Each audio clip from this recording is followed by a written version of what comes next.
LeBron James all the way in. And here comes Simmons the other way, 3-on-2. Simmons eludes the defender and lays it in with that. Certainly the length altered that shot. Out of the quick steps and crunches. Play right there. All right, Bernie, let's get into it. Let's get into some trades. Trade rumors. We haven't had a trade rumor since, or a video we made since what? The DeMarcus Cousins one? The DeMarcus Cousins one. I mean, we briefly talked about the Trailblazers, but Some people weren't real happy with my opinions on the DeMarcus Cousins one. So far, people don't seem very upset with my idea about the Lillard and no, so far no. McCollum. I appreciate that. I mean, it's not my idea. I even said in the video it wasn't my idea. I just subscribed to the thought. Well, let's move into it, Bernie. Let's talk about some big trades, right? Right. DeAndre Jordan. You have any opinions on DeAndre Jordan's trade status right now? You think it's going to happen or no? Like, the problem is I don't think I see anybody giving a first-round pick. And if they do give a first-round pick, Yeah. then I think it's a very bad move on whatever team that does that. I mean, unless like you're in the top echelons of the playoffs, then maybe it's not a bad idea.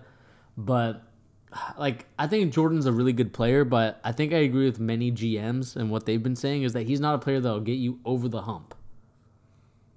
Yeah. Like, he's a good role player if you surround him with good pieces. But that might be like just what the Cavaliers need, though. It might be what the Cavaliers need, but I want a dependable scorer. About the Bucks. You know that DeAndre Jordan is like, that's their guy. They really want him. I don't know. I don't see him really. I think they could get him too. They could get him, but I just don't see him fitting in with that team at all. I mean, he's a good defender, good rebounder, so he'll help out a lot, but I don't think the team is not ready to win yet. Mm-hmm. And DeAndre Jordan has a short window, and I think by the time the Bucks are ready to compete, Yeah. I think DeAndre Jordan's window is going to be gone. I think, see, if the Clippers were smart, this is my opinion, I think the best value they could get, right? I don't think they're going to get the Cavaliers deal, which would be probably Tristan Thompson in the first-round pick. I just don't think it's happening. Right. But they don't just want Tristan Thompson. Mm-hmm. So I think if I was them, the Bucks want him. Right. I would go look towards the Bucks. They have some players that, honestly, the Clippers could really use. Mm-hmm. I think first and foremost, like Chris Middleton is a great shout. Because I honestly think they could probably get DeAndre Jordan for Chris Middleton. Yeah, because they don't really need him. They don't need him. And honestly, like, if you look at what the Clippers could use right now as far as their current roster, they could move Blake to the center. Okay. And then play, like, Middleton and Gallinari. If Gallinari even gets close to what he used to be, they could play those three and play, like, a smaller, like a Golden State style lineup. That would be a good shout for them because they'd be getting good value and they wouldn't have to worry about DeAndre Jordan's money anymore. Chris Middleton makes $14 million, I think, a year, which is pretty high, but he's still, like, he's really good, you know, and he's still kind of young. He's 26, so, you know, I think that would be their best shout, personally. I think they should do it, too. Yeah, I think the most value you're going to get from any of the teams, I think, like you said, is going to be the Bucks because I don't see any way possible that the Cavaliers would trade their Brooklyn pick at all because depending on where Brooklyn lands, they could get a potential good beast player. And it also depends on LeBron James, which they have no idea what he's thinking. Yeah. And he never tells anybody his plans except his inner circle, which they never like leak out any information unless they want to leak out information. So if I'm the Cavaliers, I hold on to my assets because I have no idea what my future is going to be like. Even if it's with LeBron or without him, it's just very bleak, and you don't know what you're going to get. DeAndre Jordan is not worth sacrificing the next 10 years of your franchise. Exactly. So keep your picks, Cavaliers. But I certainly think, like, last thing for the DeAndre Jordan, just get Chris Middleton. I think they could do it. That's a great trade for, I think, every team involved, you know? Mm-hmm. Bucks could seriously use him. You know, he's definitely an improvement over Thon Maker, where Thon Maker's currently at, you know? Mm-hmm. So I would go for it if I was them. Let's move on. Another Clippers player. Let's talk about Lou Will. Six man like Lou Will. Lou Williams. What do you think about Lou Williams? You think he's going to get traded? I think he brings a very good trade value now that he's been kind of scoring a little bit more. Oh, he's been scoring like a beast. And the problem is I just don't see where he goes. Mm-hmm. I think he's just one of those players like a Jamal Crawford, where it's like he's a very good six-man player, but I just don't see him going anywhere to compete unless that team is willing to give up, a future pick or just like a future good player that they could build up. Like, what team do you see him going to? So the team that I told you this off camera earlier, I'm not necessarily sure how they could pull this off. I think the Spurs could really use him. I think that'd be a really good trade. Because he's that one style of player I feel like they don't have, which is just like straight up offense, Mm-hmm. He's just incredible on offense. He can score from anywhere on the court. And the Spurs, I feel like that's their biggest issue. Defense is not necessarily a problem for them at all. I think they have the best defensive efficiency in the league, honestly. If it's not first, it's second behind Boston. But they could really use that offensive guy who come off the bench and score 25 a night. That'd be a really good pickup for them. Like I said, I don't necessarily think they could do it based on what they do have. Another team I was thinking. There's been some talk about the Cavaliers getting him. Mm. I don't think they need him. No. I don't think that's a good trade. But then, there's some teams that I would like to see him on just because of how good he is on offense. Right. Like, the Celtics wouldn't be a bad look either, just because I feel like you guys could use another great scorer. But I honestly think, I don't know how, and I don't know where, but I think he's got a better shot of getting traded than DeAndre Jordan does. Yeah, I just think Lou Will has more value because he is a shooter. He's a sixth man, so you don't expect him to start unless you're trading him to a really bad team. Mm-hmm. So I think he'll be a perfect fit for wherever he goes. And his pay structure certainly fits his value much more than DeAndre Jordan does. Mm-hmm. So, just that in general, makes his value higher. Let's move on. Who else do we want to talk about today, Bernie? Just real quick, some Nikolai Mirotic. The Bulls are planning to trade him after the Bobby Portis and his incident. He has helped them out in a big way. Yeah. Because he could have come back and not played at all. He could have just not played, whatever the case may be. He's looked so good since he's been back. He actually has good value. Yeah. They're going to get something good out of him, but I definitely see them trading him. Yeah, they said that Mirotic has been intrigued with the Utah Jazz. Interesting. Which would be a good fit if you can maybe muster a trade. I don't know what you would trade. What would you guys trade?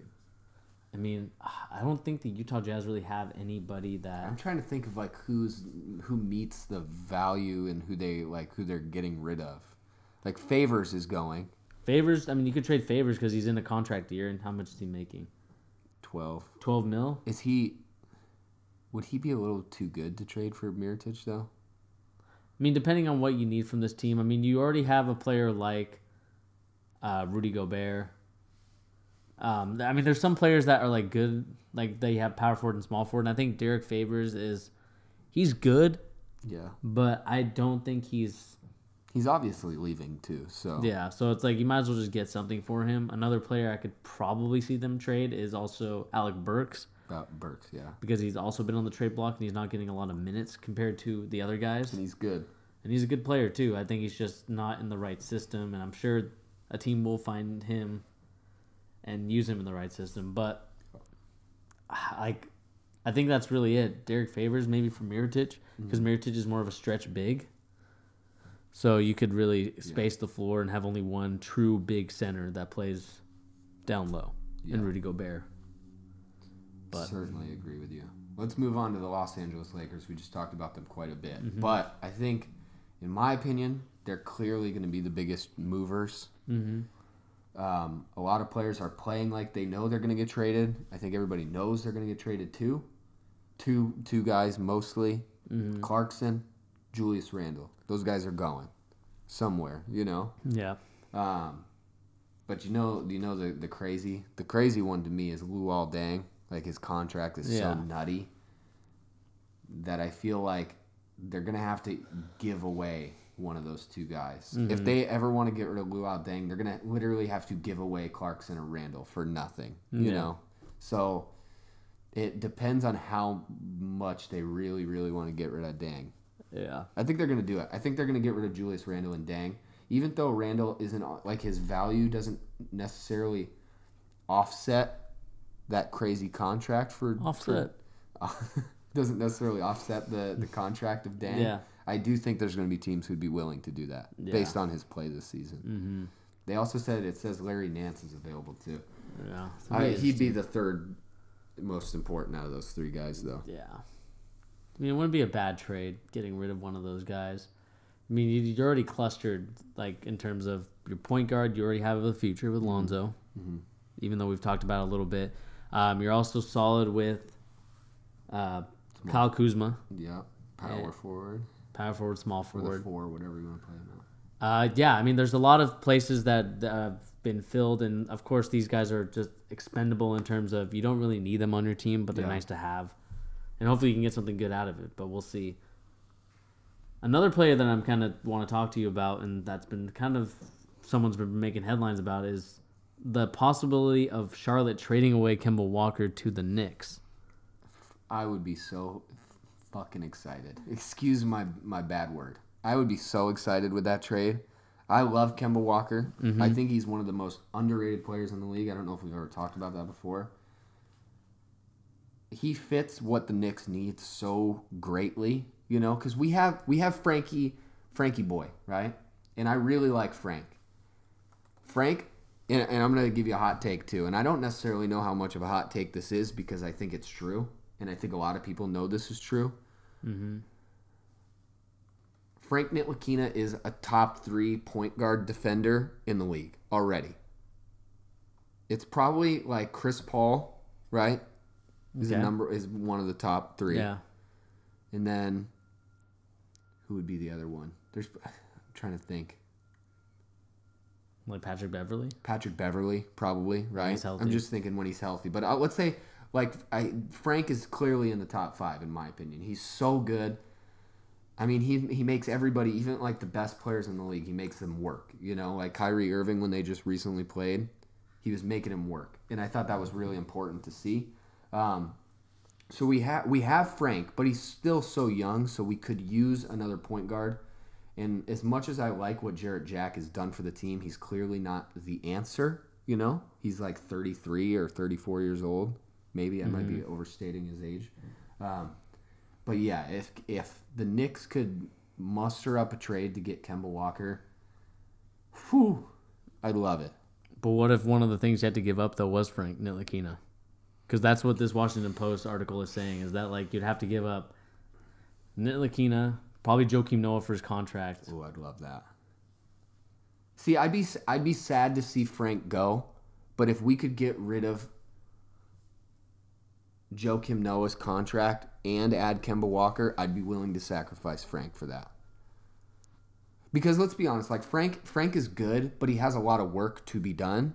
And if we want to keep Kristaps Porzingis in the future and make him a long-term Knick, you know, superstar, we need to start building for a playoff run soon, you know? And hopefully there's hopes that we can do it this year. I mean, the last week hasn't necessarily been so promising, but I think like if you add a player like Kemba Walker, he instantly puts us in contention. Because just like if you watching Knicks games, the biggest problem with the team right now is that Kristaps Porzingis is constantly double teamed. Yeah, and you know he's good enough sometimes to be able to score regardless, but he has no point guard who's able to like drive to the basket and just score on his own. Right. And it really hurts Kristaps and Cantor and, you know, a lot of players. And we're missing Tim Hardaway Jr., so Kemba Walker is like a perfect fit in my mind. Not necessarily a scoring-heavy point guard, but he does all the things you need him to do to be successful as a team. Yeah, it'd be very interesting to see if they end up trading Kemba Walker, because that team is kind of stuck in neutral. Like they're not going forward, they're not going back, they're kind of just staying the same, even keel. And I think it's about time that they do kind of reset and rebuild the team, because I don't see any way possible that this team could do really anything in the future. So I think what you have to do is you have to trade Kemba Walker for whatever you can get for him. You're also going to have to just trade Dwight Howard's contract, even though you just signed him and he's been playing pretty well. But I think they need to do something with Kemba. But I don't know if it's like in the best interest of the Knicks, because I don't want them to make a Knicks-like move. Because, I mean, this trade also includes a first-round pick. Yeah. For Kemba Walker, along with Frank Ntilikina and Joakim Noah. So you have to give up. You would give up your first-round pick, Ntilikina, and Joakim Noah, which I think the Knicks should keep that pick. Yeah. I mean, unless you're getting a superstar player. I know we say that Kemba Walker's underrated, but I think he's just a star and not a superstar. Yeah, I agree. So I don't think it's worth that trade. Yeah, I think they'd be pretty hard pressed to give up Ntilikina and the first round pick. I mean, if you could do, unless they make the playoffs, like I'm hoping and I'm thinking that they're going to. Yeah. Then it's not really a big deal. Yeah, I agree. But still, I just don't see you like mortgaging your future again. Well, that would be the thing, though, right? Because then because Kemba is like 27, right? I think he's like 29. Is he really? Our ages are all off today. Kemba, that's not even the same person. He is 27. He's 27. All right. See, I feel a little bit more comfortable with that trade in that sense, because then it does give us a few years of being playoff contenders, and we can start building a little bit more young core, Because then, we're set for years to come for at least 3 years if you have Kemba and Kristaps. So we could do something with that, but we'll see how it goes, man. We'll see how it goes.